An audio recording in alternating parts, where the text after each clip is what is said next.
작년과 너무 달라요. 이번 시즌이 이렇게 다를 수가 없어요. 정말로 이번에 정시는 주식보다 어려워요. 한민족을 사랑하는 크루에이지 컨설턴트 서영진의 컨쇼 이야기를 시작하도록 하겠습니다. 안녕하세요. 컨쇼 대표 서영진입니다. 2022학년 정시 왜 떨어질까요? 실패하는 이유? 이거에 대해서 좀 얘기 드릴 게 좀 있습니다. 진학사에 대해서 보여드릴게요. 자, 진학사 프로그램에 대한 진실에 대해서 하나 알려드리겠습니다. 진학사 프로그램은, 자, 진학사라는 업체가 있어요. 대단한 업체입니다. 그죠? 제가 엄청 부러워하는 업체입니다. 솔직히 진학사. 근데 진학사 얘네는 데이터를 어떻게 만들까요? 그 데이터를 만드는 원리를 좀 아셔야 되는데요. 자, 진학사는 아이들이 수능을 보고요.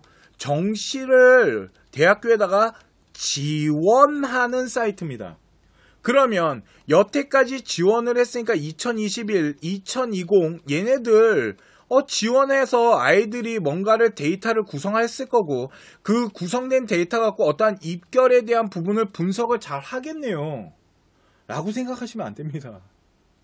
제가 지금 말한 이 데이터는 진학사가 사용할 수 없는 개인정보입니다. 절대 건드릴 수 없어요. 그러면 진학사나 모든 업체나 다 똑같은 겁니다. 뭔가를 분석하는 데 있어서 여태까지 현실적으로 들어오는 그런 데이터들 이런 걸 갖고 하는 게 아니라는 거죠. 그죠?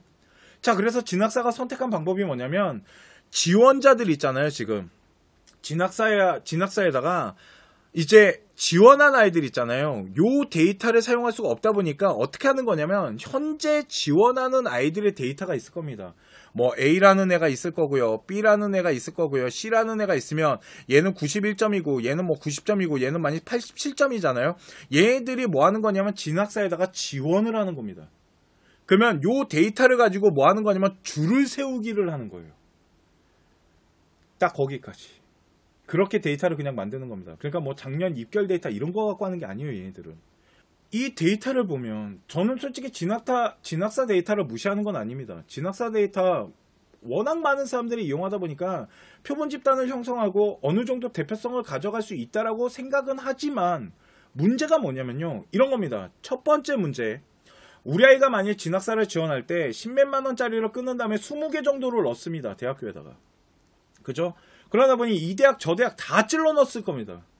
근데 문제는 뭐냐면 그 아이는 3장의 카드밖에 못 넣을 거라는 거예요. 나중에. 그러면 그 아이가 집어넣는데 만일 우리 아이 91점짜리 아이가 안 넣어도 되는 대학교에다가 안정권 뜨나하고 넣어본 겁니다. 그랬더니 합격이 떴어요. 그런데 문제는 뭐냐면 걔가 점수를 끌어올리고 있는 겁니다. 지금. 원래 그 학교는 그 수준이 아닐 수도 있는데 이거보다 더 문제가 뭔지 아십니까? 그 학교가 인기가 별로 없거나 아니면 아이들의 지원 데이터가 되게 낮게 형성이 돼버린 겁니다. 원래는 90점대 학교인데 80점대 아이들이 엄청나게 많은 데이터를 집어넣은 거예요. 걷다가.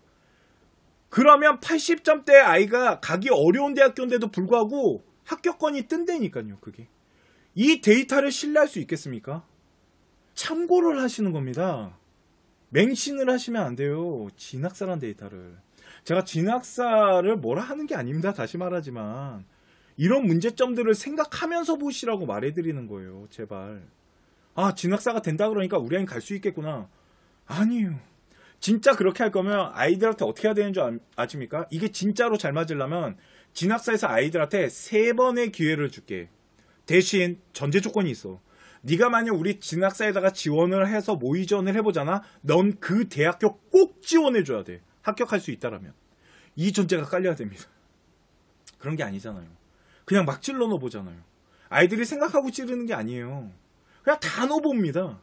그렇게 해서 조금 잘하는 아이들이 모여버리잖아요. 그러면 점수 확 올라가고요.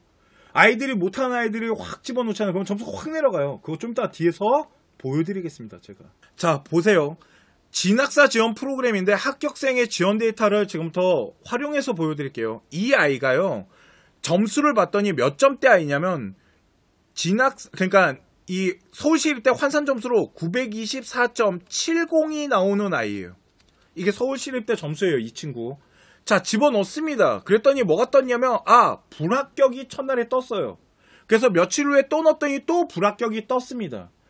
그 다음날에 넣었더니 또 불합격이 떴는데요. 칸수가 좀 내려갔습니다. 이 얘기는 뭔지 아십니까? 이 서울시립대 전자전기 컴퓨터공학과가 아이들이 점수대가 좀 있는 아이들이 되게 많이 집어넣고 있는 겁니다. 지금. 이해가시죠? 그런데 문제는 뭔지 아십니까?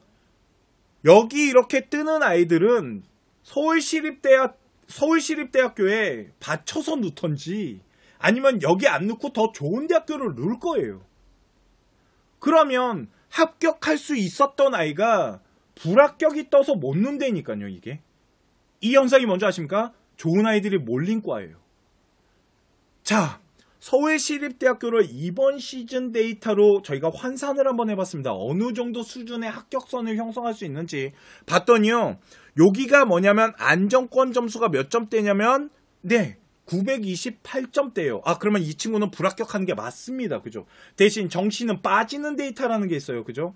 그 점수를 계산했을 때 921점까지가 저희가 예상하는 80컷이라고 보입니다. 그러면 924점 아이면 이 학교에다가 뭘 할 수 있다라는 거죠? 도전은 할 수 있다라는 거죠. 해볼 수 있다고요. 근데 진학사를 보면 못해요. 왜? 여기 좋은 애들이 많이 찔러놓고 가봤나 보죠. 근데 문제는 뭔지 아십니까? 그 찔러놓고 가본 아이가 여기를 안 넣을 수 있다라는 거예요. 이런 게 문제가 되는 거죠. 그러니까 그 학교의 메인으로 상징되는 인기과들은요. 엄청나게 부풀려져 있어요. 이런 부분들. 자, 학생 점수가 100분위로 계산했더니 70점대 초중반이 나오는 학생이 있어요. 70점대 초중반이 나오는 학생이고요. 이 친구가 인하대학교 공대 학과로 전기 에너지를 넣었더니 진학사가 어떻게 떴냐면 합격한다고 떴어요. 최초 합격. 인하대거든요. 그래서 이 아이 환산 점수가 몇 점인 줄 아십니까? 878.95. 878.95. 일명 이거 계산해보면요. 100분위 70점대거든요. 아무리 인하대학교가 옛날 같지 않더라도요. 70점대 아이가 최초 합격할 수 있는 학교는 아닙니다. 그래서 878.95잖아요. 이 숫자를 꼭 기억하고 봐주시기 바랍니다. 이게 뭐냐면 인하대학교 발표 자료예요. 입결 자료입니다. 2021 입시 발표 자료입니다. 입결이죠. 자, 봤더니요. 이 아이가 집어넣는 과가 여길 집어넣거든요. 진학사를. 봤을 때 보세요. 기계공학과 920점대. 그런데 아까 이 친구 점수 몇 점이라고요? 878점. 자, 그러면 828점이에요. 878점 아이가 여기 어딜 집어넣을 수 있다라는 거예요. 도대체. 다 900점대구만. 아, 그러면 빠지는 데이터가 있을 수 있잖아요. 무슨 환산 점수가 30점, 50점씩 빠져요. 그렇게 안 빠져요. 10몇 점씩 빠지지. 이해 가십니까? 그러면 진학사 보고 오신 분은 저한테 그럴 거 아니에요. 이거 합격 뜨는데 왜 너는 안 된다 그러냐. 근데 그 아이들이 진짜 실질적으로 지원할 때는요. 진학사 던지듯이 던지지 않아요. 진짜 하나하나 다 따져보면서 던진단 말이에요. 그래서 이 친구 거를 저희 정시혁명에다 한번 넣어봤습니다. 이렇게 넣어봤어요. 이 학과를 그대로. 이 친구 878, 저희 컨쇼 데이터는 878.34가 나와요. 878.34인데, 자, 보시면은요, 이 친구 낮은 과부터 볼게요. 좋아. 에너지 자원이 보니까 작년에 902.4래요. 그런데 저희 컨쇼 데이터를 봤더니 916.34가 나옵니다. 에너지 공학과가 몇 나왔다고요? 916.34가 나왔어요. 안정권이 왜 이렇게 평균보다 이게 왜 그러면 이게 평균 컷이거든요. 그러면 최초합 끝에 있다라는 거거든요. 그잖아요. 최초합 중간에서 끝 사이로 걸린다라는 거예요. 그러니까 약간 빠지는 데이터가 필요해요. 더 중요한 게 뭔지 아십니까? 적정권이 914예요. 그래도 높은데요? 당연하죠. 이번 시즌 자연계 애들 점수 올라갈 텐데. 아까 처음에 말씀드렸잖아요. 이번에 이과 애들은 점수가 올라갈 거라고. 왜? 작년보다 표점이 다 올라갔다니까요. 그러니까 여기 지금 대학교가 발표한 입결보다 예측 데이터가요. 올라가야지 정상인 거예요. 다. 그게 정상이에요. 그런데 878.I가 도대체 무슨 근거로 합격을 할 수 있다는 거예요? 최초 합격을. 자, 저 진학사 뭐라 한 거 아닙니다. 그죠? 진학사 프로그램에 대해서 맹신을 하면 안 되는 이유를 설명해 드린 거지, 진학사를 뭐라 한 거 아닙니다. 진학사 프로그램, 네, 무조건 막 나쁜 프로그램 아닙니다. 잘 만든 프로그램이에요. 아이들이 현재 지원하는 거에 대한 흐름이나 이런 거 파악하기도 정말 좋고요. 아이들이 그만큼 형성을 해서 점수대를 형성했다라면 그걸 가지고 입결을 분석할 때 도움이 될 수 있습니다. 그래서 네, 좋아요. 잘 만든 프로그램입니다. 거기다가 표본 집단도 엄청나게 잘 모아놨기 때문에 신뢰성에 대한 부분도 어느 정도 높이기 위해서 노력한 것도 보이고요. 그런데 그 데이터를 맹신하지 말라고 말씀드리는 거지, 그 데이터가 잘못됐다라고 말해드리는 거 아닙니다. 문제점이 있는 데이터이기 때문에. 그렇게 아이들의 표본을 만들어 가지고 어떠한 데이터를 만드는 건 표본 오차를 계산해보면 신뢰성이 거의 떨어질 확률이 엄청 많아요. 이거 진짜 계산하면 신뢰 구간이라는 게 말도 안 될 거기 때문에. 그리고 아까 인하대학교 갖고 보여드렸습니다. 이런 학교가 되게 많아요 지금. 자, 그래서 그런 거예요. 그러니까 진학사 분들 오해하지 마세요.